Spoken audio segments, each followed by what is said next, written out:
We do have a special speaker tonight. I'll have my lovely wife tell you all about her. We're still working out the kinks, so bear with us, and I'm glad you're enjoying it so far. Yeah. I guess we want to talk to that. Good. All right, we've got a wonderful speaker tonight. Her name is Rosie Zepeda, aka Rosie. Rosie is the closer, that's what she calls herself. She's a Master Peak Performance Mentor, and she's the CEO of Compelling Conversations, LLC. She's a creator and director of GNA's Women's Mastery, hope I have that right, and GNA's Executive Vice President. So without any further ado, let's hear it for Rosie. Yay!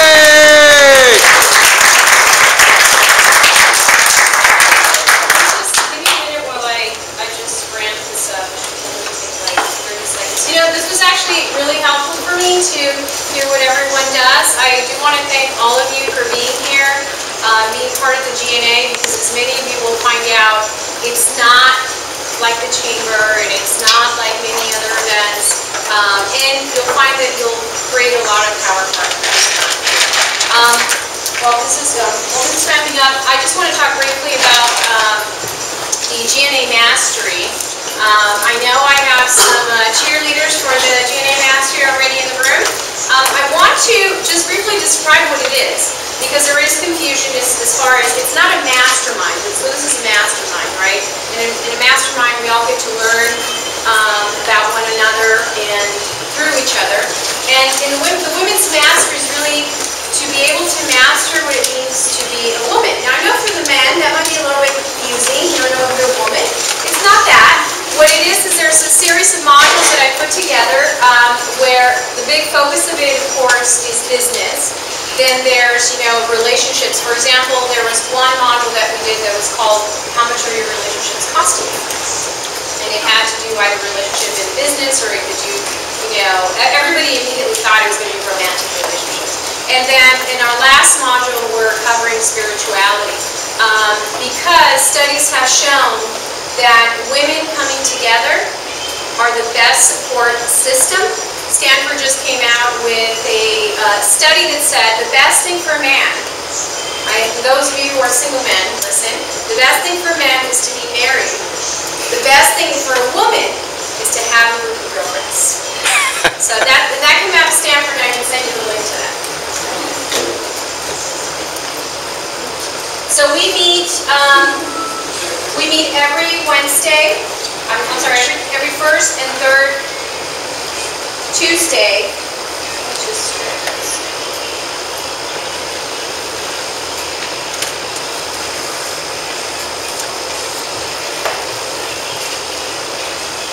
in San Jose, and I know that one of the reasons why we had not started it was because it takes about 6 months to go through the modules. If you haven't put your card in here, please go around and put it, because I'm going to be raffling a couple of items. So if you haven't put it in there, then feel free to put it there. Now, many people ask me, why are you Rosie the Closer? Are you guys wondering that? Yes. Yes. Okay, I'll tell you a little story. So, I've been an entrepreneur since I was 9. My parents immigrated to this country when I was about 3 or 4. And for a while it was my sister, and I was very happy because there was only 2 of us. But then 7 years later, my mom got pregnant, and I was very upset. We didn't have a lot of money. So my father had the brilliant idea of buying an ice cream truck. And he said to me, I'm going to drive and you're going to sell. And I said, okay. And and I was very outgoing. And also, I thought, God, I get to eat ice cream all day. That should be fun. Well, what happened was I started noticing that I was doing all the work. And my dad just drove, and the kids were driving me nuts. Because you know how the kids rush, and they all talk all at once? And I'm only like 9, and I'm going, oh my God. So, what happened was I would count the money and then give it to my father. So I knew the expenses that were done, because I also used to balance my family's checkbook. And then I started finding out that my dad would only give me about 10. If we made like $80, he would only give me like 10. or $20. So one day I said, okay, Dad, we need to talk. And so, you know, my father's old-fashioned Mexican guy. You don't tell him that, but I felt compelled to tell him that. And so I sat him down, and he says, what do you mean we have to talk? I said, yes. I am not going to sell any more ice cream until I get a percentage of the sales. And so he came home that night and spoke to my mother and said, can you believe the nerve? And my mother turned to him and said, well, she has a point, because you can't sell. And someone has to try. So, and you said you don't want to do both. So then we came to an agreement. So I share this story with you because a lot of you have all these skills that you have learned as children, that you have learned through your lives, that in your businesses right now you're probably not realizing and not really tapping into, okay? And that's a little bit, I'll touch a little bit on that. And the reason I'm Rosie the Closer, and Elias will vouch in a minute that he's converted, is Oh yeah. I close the emotional gap for entrepreneurs, specifically for women leaders, women entrepreneurs who are leaders. And what does that mean? What that means is that for most women, they are very good at their relationship, they're just not good at the close. And I happen to be very fortunate to work at a Fortune 500 company with all men. So I got to learn a lot about closing from men, except that when I was already considered a veteran in my area and I had to close my largest deal, I didn't close it the way that I was being told to do it, because I started noticing that that did not work. And that's when I started getting really, really connected to myself and started using my own skills. The skills actually that my father had taught me. Because our second business was actually at the flea market, selling items. And so he would have me look at people and say, I want you to look at these people. And the ones that start getting really nervous by 12 o'clock, they're not coming back. So what you're going to do is you're going to go over there and you're going to offer them $20 for all their stuff, and then we're going to break it down, and then we're going to sell it for more. So those were the experiences that now made me Rosie the Closer. So that's the story behind it. Well, it was either that or we didn't eat. So today I'm going to talk to you about the 5 key components of a compelling business plan. Now, I'm known for the compelling conversation because I believe, now that you know a little bit about me, I believe that everything in life is sales, except it's not the way you see it at the car show, at the car show. It's not that way. When you're speaking to your husband, you're selling to when you're saying, oh, but I want that furniture, please. Okay, you're selling. Okay? And you're being very compelling. You're being very compelling selling. So what we forget, and our world is ruled by corporations, it's very stratified, and it was very stratified the way that, I was taught in the very male environment myself, is that there's these life lessons that all of us have, that even those of you who have never sold or have never put a business plan together can use. And really the best resource that you have is you. So the 5 things that I'm going to cover today is you. So these are the 5 components of a business plan. And this is a mixture of, coming from the entrepreneur sphere and the corporate sphere, okay? Because I find that this completely corporate is just dead boring, right? And sometimes the completely entrepreneur side is like, okay, let's just figure out and see what works. I'm more in the middle. So I feel you need to have a plan, and you need to be able to see if it works. But you also need to keep, the fun stuff in there. You have to keep your dreams in there. So the first one is you and your prospects. The second one is marketing. The third one is sales leads funnel, and this is one of the most important ones. Time and strategy. So I'll be covering those. And those of you who are taking notes, you'll get a little prize at the end. I'm just kidding. Okay. Now I say you and your prospects because I was hearing a lot of people. Now you notice when I said, who basically do I normally work with? Now it doesn't mean I actually have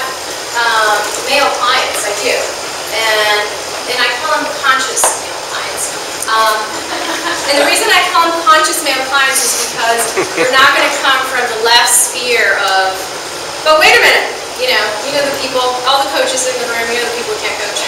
Yeah, so that's the other sphere. So I call them my male conscious clients. But if you notice, I was very specific as to saying that I want to work with women leaders. And so it just happens also that my male clients are leaders too. They're leaders in what they do. Okay? And as I was going around hearing many of you, there's a couple of people who do the same thing, graphic design and whatnot. The very first thing, so when Google put their idea together at the time, there was the same idea going around about a search engine, right? And the number one thing that starts with you is because you have to figure out how do you stand out. So how does one graphic designer stand out from another graphic designer? And that's very key in your business plan. Because if your business plan says my business is graphic design, you're probably not going to stand out. Does that make sense? Yes. If you went to someone who needs to invest money in your business, they would go, and? So what I'm trying to get at is that whatever your business is, it starts with you. So it doesn't really start with, let's say, I know many of you are doing, how many of you in network marketing, raise your hand? Okay. So many of you are in network marketing. But the reality is that people are going to buy you first. They don't buy your product, they don't buy your company. What many people do is, even if you're in a network marketing company, many of you are trained by a network marketing company, and some of them have amazing trainings, okay? And I've seen some that are magnificent, and I've seen some that are not so-so, right? But the ones that you guys mentioned have great trainings. Is that at the end of the day, when you go to another event, another, a group like this, where people meet, what do you do if you're in a room where there's 5 people in the room out of 10 really promoting the same thing? What do you do? So what you do is, remind me of your name? Maureen. Maureen. So what you have to do is, remember show and tell where you had to dress up and then tell, and hey, I want you guys to go back to being children. And really, being a business owner in a way, if you're so serious about it, you're going to be exhausted all the time because you have to really deal with it like a child with an actual real business plan. Because you have to have fun in it. And so what Maureen did is, everyone remembered her and everybody laughed because she had very memorable lines to what she said. So when you initially are in a group, you want people to remember you. If people don't remember you, they're not going to remember the details of what you have to do. And when most investors are looking, let's say, at companies, they're looking at what makes this different. So those of you who are solopreneurs, it starts with you. So I actually have a really good friend of mine who's in network marketing also. So we were sitting there and we were trying to think of something really awesome for her. And because I said, okay, you have to put a business plan together. And so she likes guns, and she is in the wellness industry. And I said, how do we use what you love? So, and her name is Candy. So I said, okay, we're going to call you Candy Shoot 'em Up Guns. And the 2 most important things in my life is to keep my family safe and healthy. And I can tell you how. So I mean, right off the bat, she's gonna get people asking her, really? What kind of guns? Or she's gonna get the people who are just not interested in guns and whatnot, who in the end are really not gonna be the people who she wants to talk to anyway. Does that make sense? Yes. Okay, great.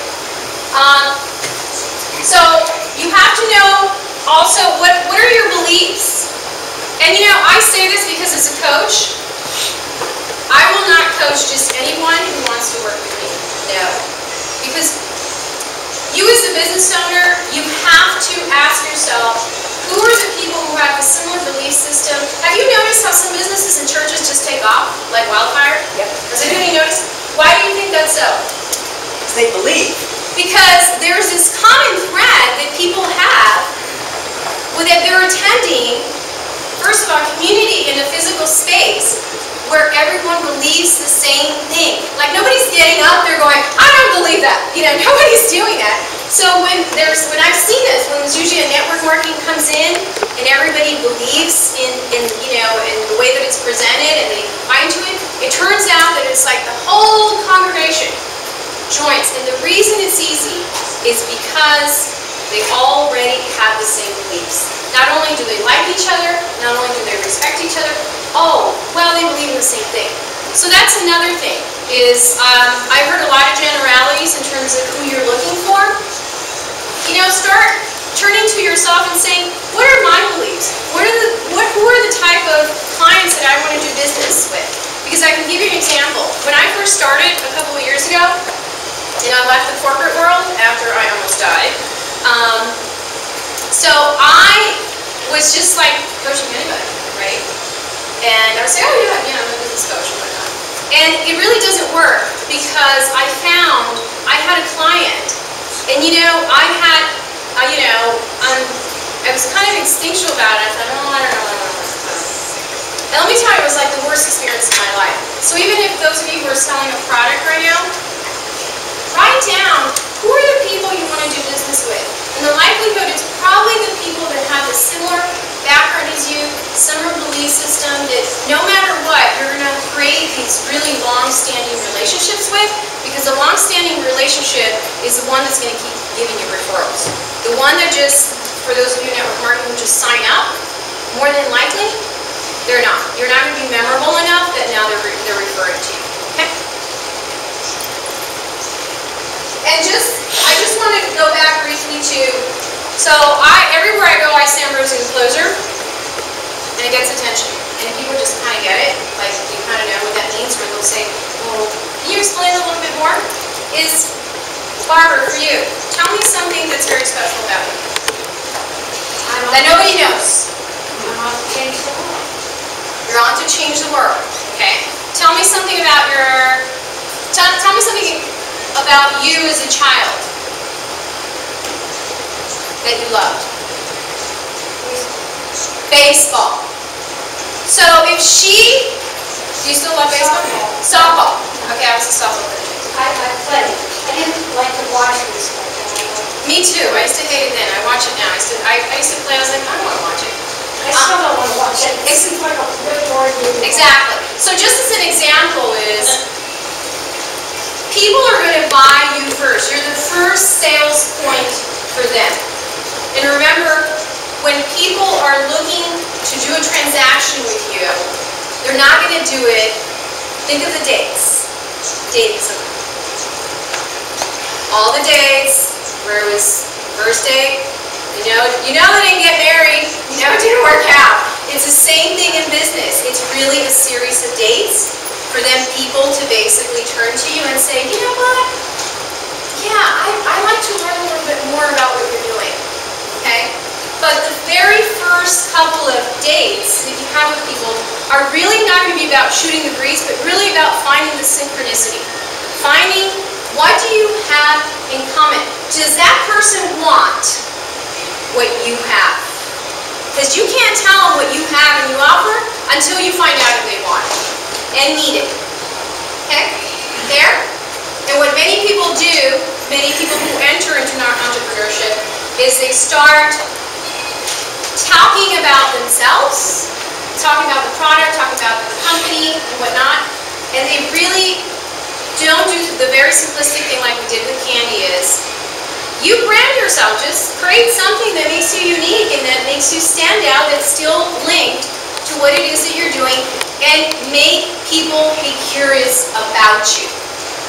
Make people become curious about you. But you know now with the onset of the internet, the attention span of people has completely, I'm not kidding you, this is adults, forget the teenagers, completely diminished down to like 7 seconds. If okay? that. So when you're out meeting people, they have to remember you. You have to be memorable, and they're not going to remember what you do, and they're not going to remember what you sell, and they're not going to remember that all the data you gave them. Because you know what? Their brains are dated out. Would you guys agree? Yeah. Like at the end of the day, you go, if I have to see another email, okay, tomorrow, maybe tomorrow, not anymore. here's just one bit of tidbit for you. Do not look at emails before you go to sleep, because you actually will not sleep. This is a proven fact. You actually will not, because the screen of the computer, way off the beach path, the screen on the computer will actually, it actually makes your body release more adrenaline, and it speeds it up. Yeah. You will not go to sleep. Yeah. Yeah. So anyway, just a little tidbit, okay? So brand new. Okay, let's talk about marketing. Many of you are solopreneurs. What is the best way to, or least expensive way to market yourself? Any ideas? Word of mouth. Raise your hand and I'm calling you, I can hear you. Word of mouth. Word of mouth, okay. So when you market yourself in word of mouth, what are you telling people? What it will do for them. That's the basic question. Yes, excellent, excellent. So, do you notice how when you watch commercials, in the commercials, especially car commercials, especially for the guys, how they make you feel strong, right? You can do anything. You can conquer the world. And you know what? People buy on that. You know why? Because we don't buy on facts. We buy on emotion. Therefore, when you're talking to someone, your conversation has to be compelling. And the conversation has to be about them, not about you. It has to be all about them. So your marketing, the least expensive way is word of mouth. Someone else tell me some of the marketing that you're doing. Clothing, I mean, you can wear your... T-bird. Somebody looked at you, I mean, I stand out in the crowd, right? Okay, you stand out of the I crowd. have people ask me about things. Okay, so you get them curious. Okay, yes. These free meetings. Actually, Network. when you're here, you're marketing yourself. But this is the most important, I want to come back to this. When you are at a meeting, what comes out of your mouth and how you stand and what you say, you're marketing. So if your body and what comes out of your mouth or we can't hear you, for all of those speakers. Nobody gets to hear your marketing. Every time that you are at a meeting such as this, you are marketing. But you're not marketing by going, boom. Okay, I'm glad that's over. Okay, you know, like when you have to get out. I know many of you are sitting there going, oh, it's my turn. What was I going to say again? Okay, that's over again. But I can't listen because I have, okay, that's what goes on in the brain. That's what goes on in people's brain. Now, for those of you who don't know, I have a master's in education. I used to be a teacher in the South Bronx through Teach for America. It's like Beirut in 1994. So anyway, West Side Highway. I've done a lot of studies on the brain and how it works. There's actually a talk that I do is how to sell the men, how to sell the women. It's for another day. But every time you're at a meeting, I want you to remember this. Business plan, marketing. Okay, I'm live. I'm marketing. Okay? But not marketing like a cheesy sales guy or cheesy sales gal. Okay? Trying to hover over you. You basically have to be clear. Be clear in your message. And the most clear thing that you can do is, who do you serve? If those of you who are in wellness, if you clearly stated and if you chose to serve elderly, guess what? Those elderly talk to each other and they will tell everybody else. Does that make sense? Yes. So your message has to be extremely clear. The other thing is, Maureen mentioned this, the other thing you can do when you market is, what is the problem or issue that you resolve? Do you see how that, you didn't say product name, that. Speak to the issue you mentioned about the issue that you resolve. Okay? Speak to something that people are having a hard time with. And that will grab people's attention. Can someone tell me why that will grab people's attention when you speak to an issue or a problem? Wasn't a constant thought and prayer. One, it's constant thought and prayer. And do any of you guys like to be in pain? No. Do we like problems? No. No, we don't like problems. We hate problems, okay? So you know we do sometimes we go, we're just going to go to sleep and pretend they're not there. I know they're going to be there, but I'm not going to think about them right now, right? But if you happen to be the person who comes along, and what that other person hears is, and you're hearing like that your problem or issue will be resolved. See, most people don't want to hear the steps and the magic. If you happen to say, well, I help so-and-so and I resolve blah, blah, and you happen to be speaking to the right person, or you're speaking to one person who knows another person, that starts creating a sales. Yes? Yes. Okay. So some ideas for, we said networking events. Another thing that I'm very big at is power players. How do you define power players? Somebody in either the same industry or crossover, somebody that would be marketing to the same clientele that you are. Okay, perfect. Or someone who has your clientele. Okay? So power players or power partners, and I advise this to my clients because it's the fastest way that you can build your business without you doing anything. Okay? Again, let's go back to the belief system, the synchronicity. So if you have a friend, David, who really respects you, and he's told you, David, I don't want to do anything with that company you're involved in, right? So David can do two things. He can go, I'm not going to be his friend anymore. Damn it, I've noticed him size, and then he goes and tells his wife, right, drama. Or he can do the opposite, and he can say, you know, I can appreciate that. I respect that. But you know what I want you to think about? I want you to think about what are some of the goals you want to accomplish for yourself this year. I'm looking for a power partner. And if you just say that, but you see how then he didn't say anything about him, he turned it on him, right? I want to hear about your goals, Sean. What is it you want to accomplish? Because I'm looking for a power partner. He hasn't said for what. And again, you create curiosity. Then Sean's friend's going to go, well, what do you mean? You know what? I gotta go. Can we talk again? Okay, so when you create curiosity, that curiosity stays there and it actually activates the right side of the brain, which is the creative side. And that side of the brain brings not angst, but great feelings to people like, wow, I wonder what Sean's going to talk to me about. Wow, sounds exciting. This is the stuff that goes on in the brain that's going to get started. Okay? So in a power partner conversation, you have to have the utmost clarity of what you're looking for. Which means that you should know who are the leads that you would like, and you should know, and you don't have, the power partner doesn't need to know everything about it, but they should know what problem or issue you resolve, so that when they encounter that person, they can say, oh, you know what, but here's the thing, there has to be reciprocity.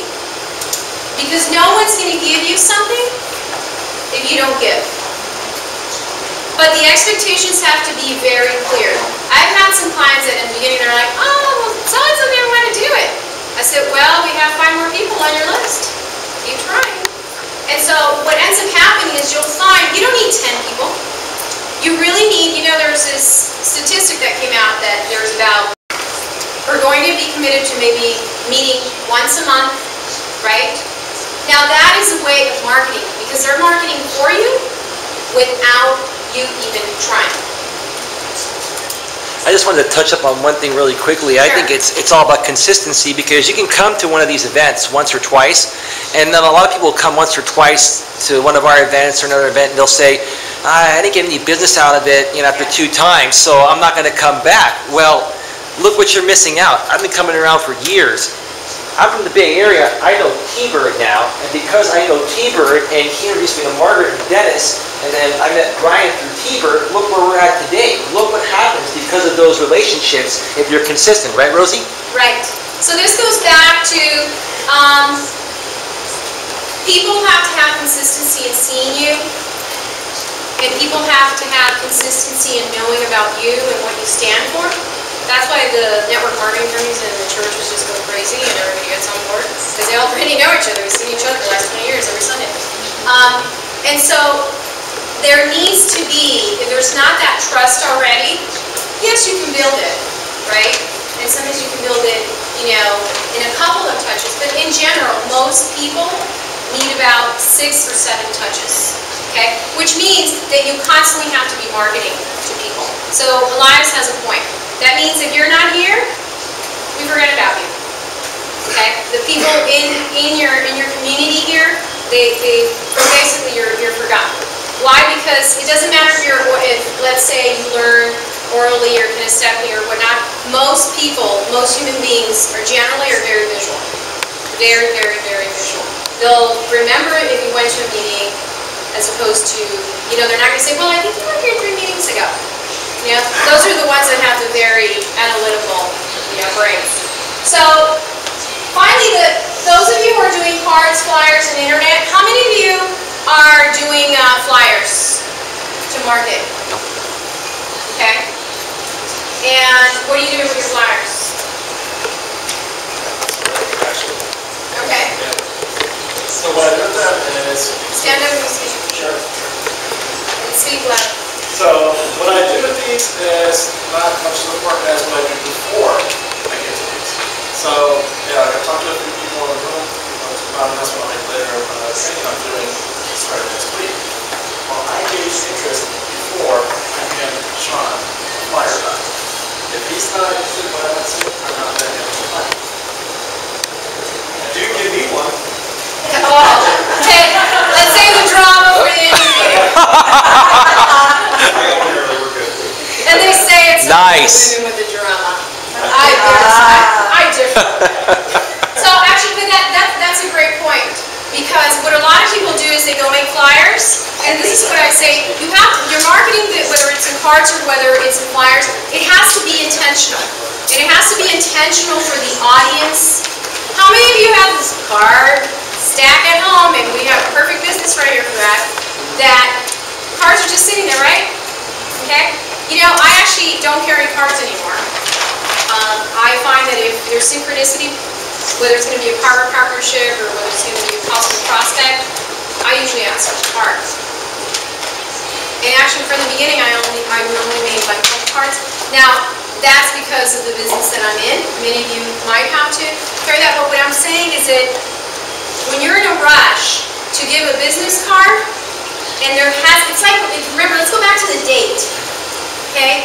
If the guy is moving in for the kiss, and you as a girl, you are not ready for the kiss, there is not going to be another date. You have to read the signal properly. Exactly. And women speak in code, you have to decipher it. Listen, this is how it is in business. He's still single. If I yeah. give you my card, and you haven't asked me for my card, that card goes in a bin, and you just wasted your money.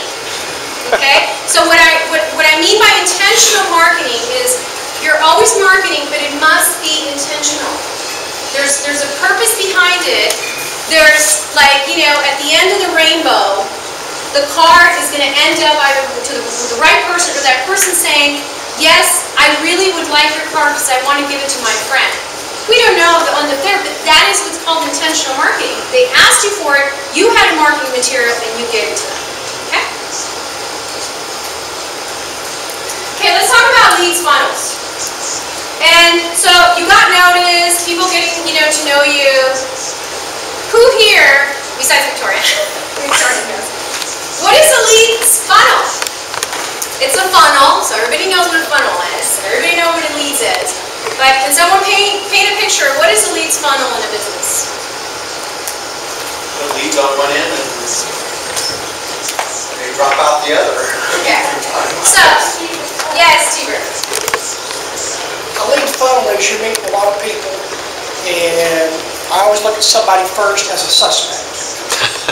I love T-Bird stories. Suspect. Started as a suspect when you first put it in. Exactly. Then you're going to quantify as somebody you want to do business with. Then you change them into a prospect, which means you're going to drip on them.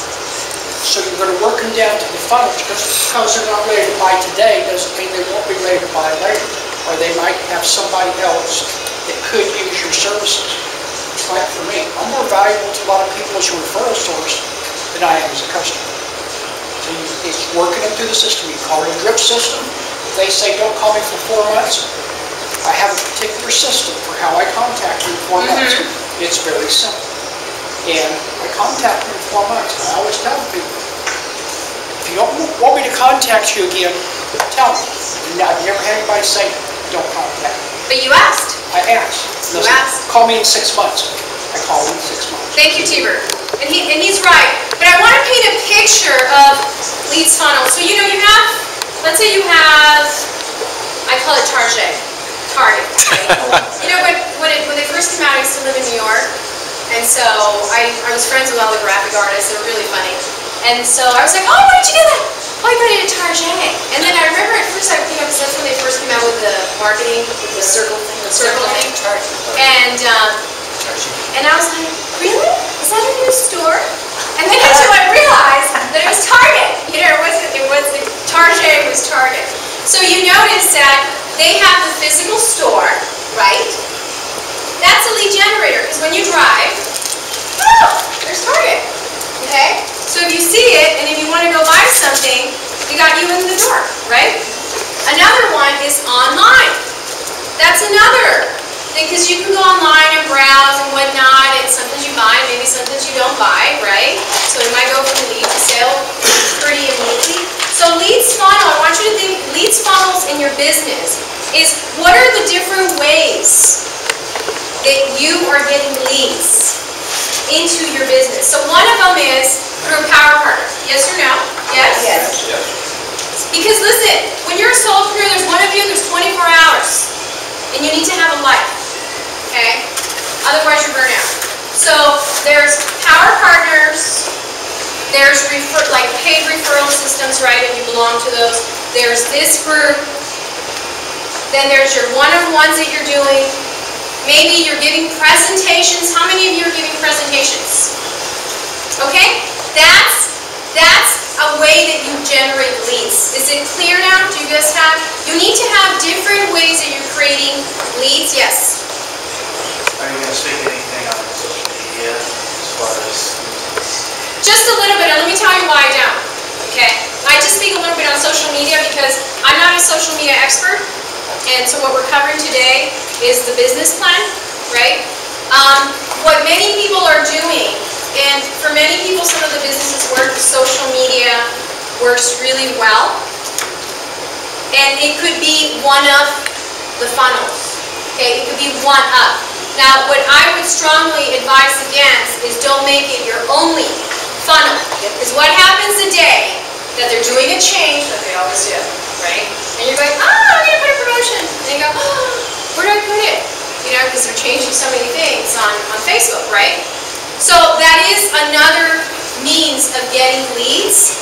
But what's happening now is that a lot of people are concentrating too much on that. And remember, can you replace online a face-to-face laughter conversation? Oh my God, you're right now. Can you replace it?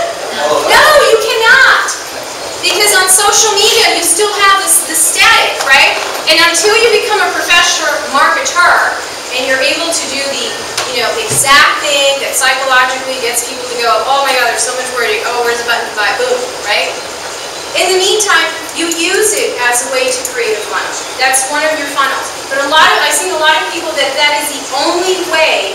And then you know what happens? When they go live, they go, oh my God, I'm so nervous. I have to go to this event today. Okay? So you can't put all your eggs in one basket. So social media is great. I'm not going to speak on the details of that. It's really just to give you ideas of what a sales leads funnel is. Hey, Rosie, just Yes. really quickly, my experience on Facebook briefly, I'm doing over 90% of my business on Facebook between the people I meet at networking events. But you're meeting them live. Right, but here's Yeah. here's the kicker. Seeing their face over and over again gets me to remember them. So when I see them, Yeah. hi Lawrence, hi T-Bird, hi Rosie, and then you don't feel like an idiot and you make them feel more special because you remember them by name. That's what the good part of Facebook is. Well, and that's Yeah. why I said it doesn't matter what your leads funnel is. Yeah. It always must be attached. Like, let's say if you just did live presentations with one-on-ones, those take like the longest, right? Because it's like you have to go drive, or you can do it more over phone, by the way. So those take you a little bit longer. But if you're doing a little bit of the things that actually you feel you're good at. So really start with the generating leads in the manner that's the most comfortable to you. Some people in this room are a lot more social. So you know what? You just call everybody and you say, hey, listen, I'm having a barbecue at my house, okay, and make something special. You know, I always found food always worked, all the time. You say food, everyone shows up. And you know what? And then before you know it, the person who showed up might not buy what you're, presenting, but they might tell and say, God, I had such a great time at Barbara's house. Let me tell you about it. And then all of a sudden the person's like, wow, all you talked about all night was Barbara, Barbara, Barbara, Barbara. You know? Well, now everybody wants to know who she is. Okay? So those of you who are not as social, get someone who's social and still put something together. Because that, let me tell you, that's never going to replace. That is never going to replace the face-to-face and sensing people and finding out everything about them. It's not going to replace anything static. Now, Elias has a good point. If you follow that up, then that does magnify. Okay? The other thing I forgot to mention was emails. If you have a list that how many people have newsletters? If you have a newsletter, that's a lead generation as well. That's another way to create leads. I know some of the network marketing companies call your company and ask them if they have a newsletter. I know you might have to pay a little bit extra, but there's a newsletter that you can send where they get to see your name over and over and over again. And then, most people don't open newsletters like for the first 5 times. They usually open it at like the 7th or 8th time, sometimes the 10th time. So if you just get used to sending it to people one day, then they will open it. So again, that's another example of a lead generator. Okay? Sales. So after someone says, oh, okay, I think I might be interested in what you have to sell. Tiber brought this up. What is your process for qualifying a lead? What most business owners do is they go, oh yeah, really? You want to work with me? Okay, and then they go, and then they just go, they keep talking and talking and talking. And at that point, what you need to be doing, if someone says, I want to work with you, you notice when you go to the doctors, what do they give you? 20 pages of questionnaires. Why? Yeah. But doctors do that. Let me tell you, they are the ultimate qualifiers. Why? Because they have a license that, could get revoked or, they can get sued. And you, as business owners, you should act like your doctors. You should act like your specialists. And when someone says, yes, I'm interested, Sean, in what you have to offer, what is your process for pre-qualifying that person? What are the 3 questions? Like, I have 3 questions that I'll send to prospects, and if they don't return them, they don't answer them back, nothing happens, right? Because they have to take an action. So you, similarly, even if you are promoting a wellness product, or you're in a network marketing company, you need to find out, why do they want to do this? How do they think it's going to benefit them? You got their attention already, you have what they need, but now turn it back on them and ask them why, ask them wise questions. You already knew each other, you already did the chit chat and whatnot, but this is very important because if you hear that this person is going to have surgery and they at first said they had an interest in the business, I mean, the surgery comes first, right? So what a lot of people do is they pre-qualify, or they don't pre-qualify, or they don't pre-qualify correctly, and then they get disappointed afterwards. They go, well, I don't understand. He was so motivated. Well, yeah, you got their attention. They were curious, but you didn't qualify them. Are they really a person who's ready to buy now? Is this the time to buy now? Are they the person who's going to refer you? Is this a good power partner for you? Okay? So how many of you have process for qualifying your leads right now? Excellent. Okay, let's see those numbers again. Raise your hand who has it. Okay. I cannot stress this enough. You must know how you are pre-qualifying a lead. Have you ever gone to a mechanic and if you have like a foreign car, especially, and you just need the car fixed, they'll say, oh, no, no, no, no, we don't do European cars. They just pre-qualify you. You came to them, right? Yeah. And you need something, you have a problem. And they go, no, no, no, we don't work. You go, oh, but no, but I'll pay you money. No, we don't work on those cars. They pre-qualify you. And that's what each and every one of you should be doing. If you cannot resolve someone's issue, what you should do is refer. Refer them and say, you know what? I don't do this specifically, but I know someone who does. And who is that person? We talked about it in the beginning. Your power partner. Your power partner. That could be your power partner. Okay? And finally in sales is, part of a business plan is, what is your sales goal? A lot of business owners have no clue what their sales goal is. They go, I'm going to go meet with some people today. See you guys later. And there's no number. What is your number? What's the number that you want to do in a month? Now, I will tell you what I'm totally against. You know, the people go, I'm doing $100,000 this month. You know, okay, it's a process. Like, you know, it takes time. But you need to have, there's a difference between dream and the reality, right? So, but most people are operating without a number.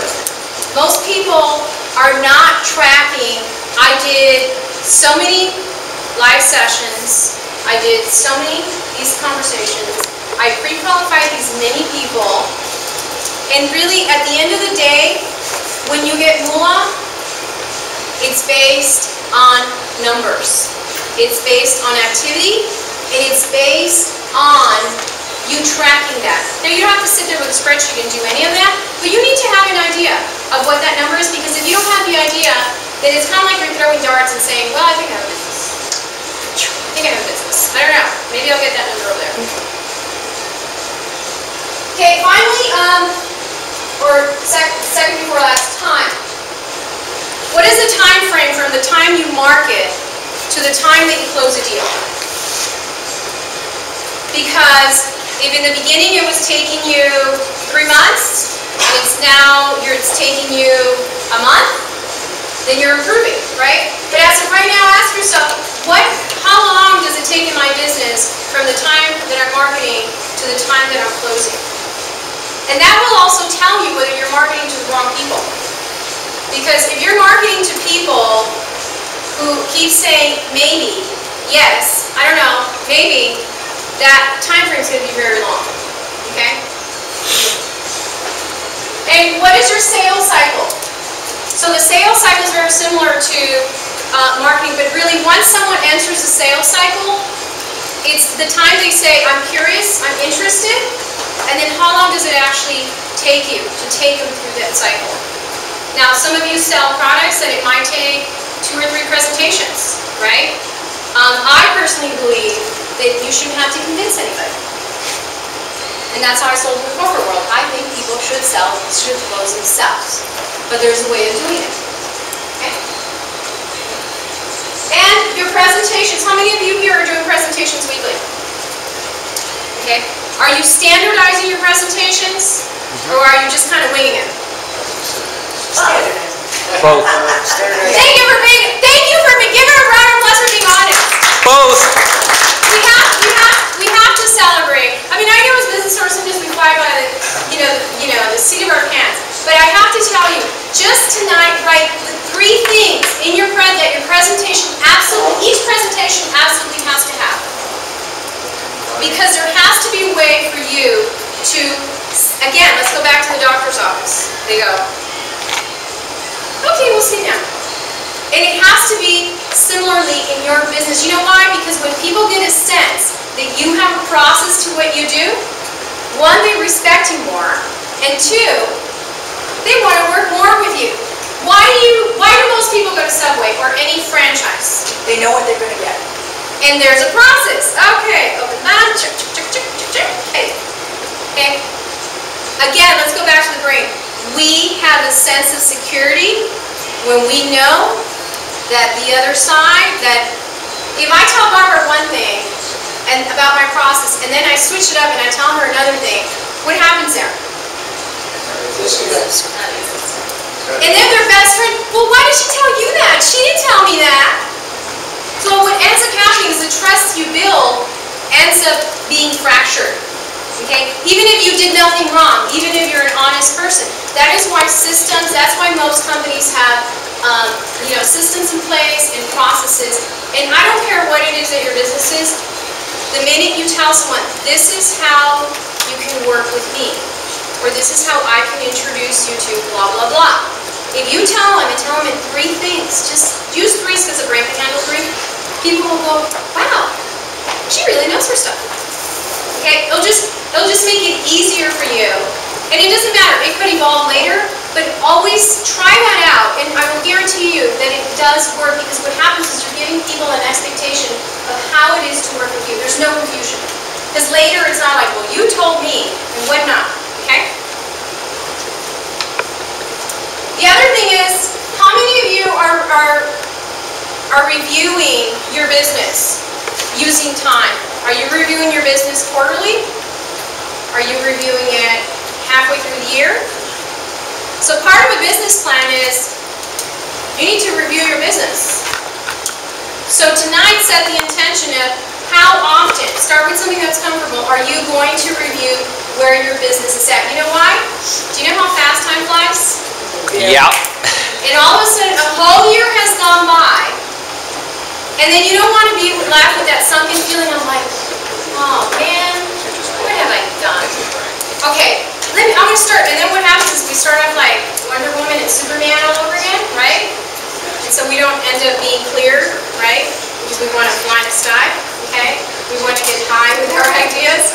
So make sure you review your business. Put a time frame of when you're going to sit down and say, let me do a review of my business so that I can tweak the business plan. Finally, we have strategy. And you know what? Strategy is all these questions I've asked you. What marketing are you to use? You know, how intentional is your marketing? Strategy is really what you're going to implement. Can your strategy change? Yes. Yes. I would strongly advise that you try one strategy. Don't try 5 or 6 because your brain will go berserk. Try one for 90 days. Write it out what your strategy is going to be going to, down the path of how you're going to create your leads funnels, how many presentations are you going to do, what is your marketing going to look like, and what is that strategy going to be like, and choose one.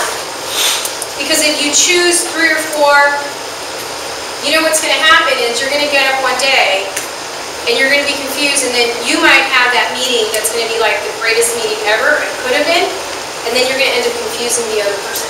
And the confused mind doesn't buy. People, when they're confused, and here's another thing, most people will turn to you and say, David, I'm confused. They'll just be nice and go, okay, we'll talk later, okay? And then guess what? You never hear from them again, right? Okay? So be clear on your strategy. You can change it. If it doesn't work, change it. Always be, you know what, corporations do this all the time. BP did it after the spill. Hello, they had to, right? And then it turns into PR. But change it around, and then that's also how you can see whether your business plan is actually working or not, and what you need to tweak. Okay? Yes? So you said you gotta have fun with this. How do you have fun with this? And how do you treat it as a kid? Okay. So remember when you used to play house? No. Like bars. Marbles? Did you play marbles? Yeah. Did you play? I play marbles. I know you play marbles.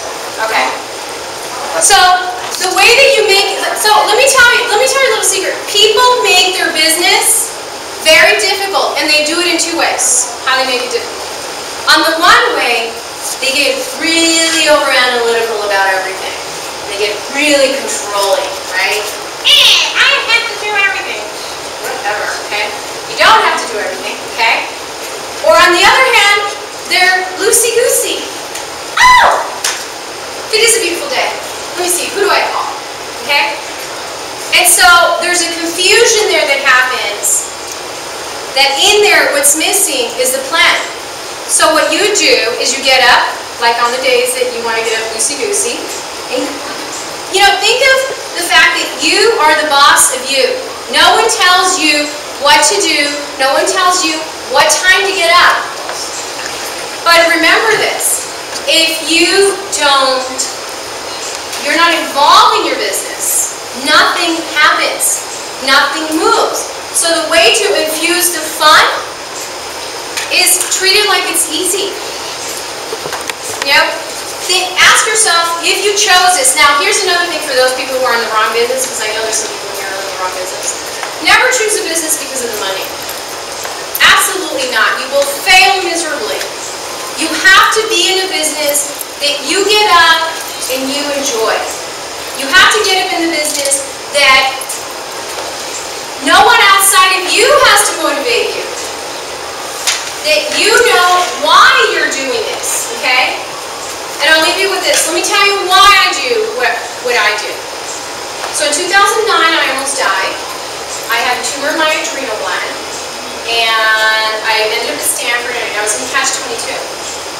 So they told me at Stanford, well, so we don't operate, you're going to die. But if we operate you, you still die. Okay? So the difference between having a long-term illness and a short-term illness is plan, action, fast. Okay? Because when they tell you you're going to die, you're going to die. And they're not messing around. Plus, I was getting palpitations, I was falling.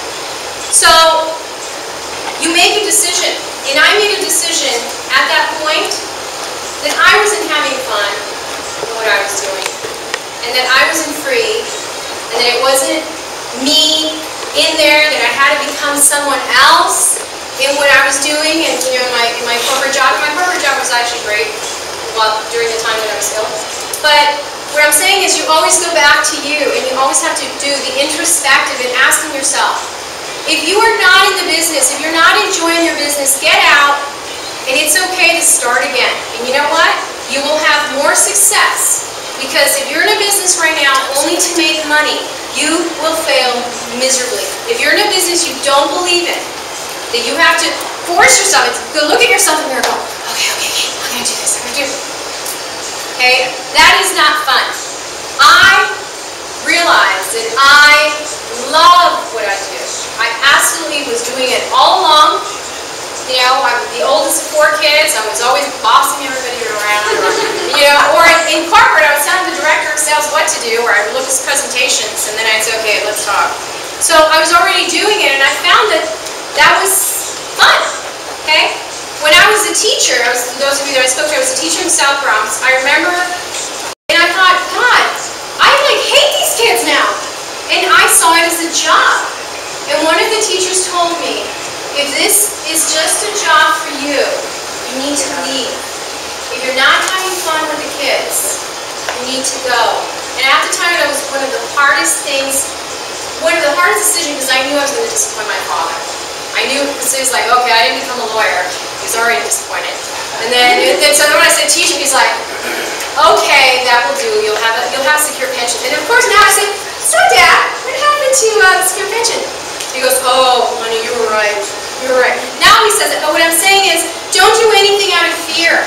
If you're in a business right now that you fear, you're not in the right business. And I'm telling you that from the heart. I'm telling you that personally, that if you don't feel a sense of satisfaction for it, now that doesn't mean it's not easy, okay?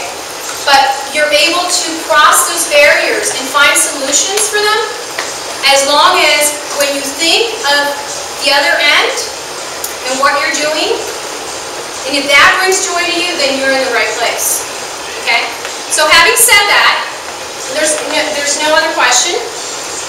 Let me just briefly go over and offer you an opportunity to start a relationship with me. I'm a Master Peak Performance Coach. A lot of people get confused. They go, what's that? So I believe that you're never separated from your life and your business. And your business is not a separate thing. It's not like when you're in corporate, you could become this other person. No. In business, you are you. And that's who you should be. So a Master Peak Performance Coach doesn't mean you do more. It just means that how are you able to succeed with less? And how are you able to perform at every level because those of you who are in the room, you know that there's some days where you have to put in more hours than others, right? And so that's where the Master Performance Coach comes from. There's some flyers. I'll pass this around for those of you who are interested. I have a sales boot camp coming up that starts August 22nd. I welcome those of you who would like to join. If you have any more questions, you can ask me afterwards. Likewise, if you know of anyone who can benefit from this, then let them know, and you will get a referral fee for that. I want to thank you for having me here. It's a pleasure for me to be here, and you guys are such an awesome group. So thank you.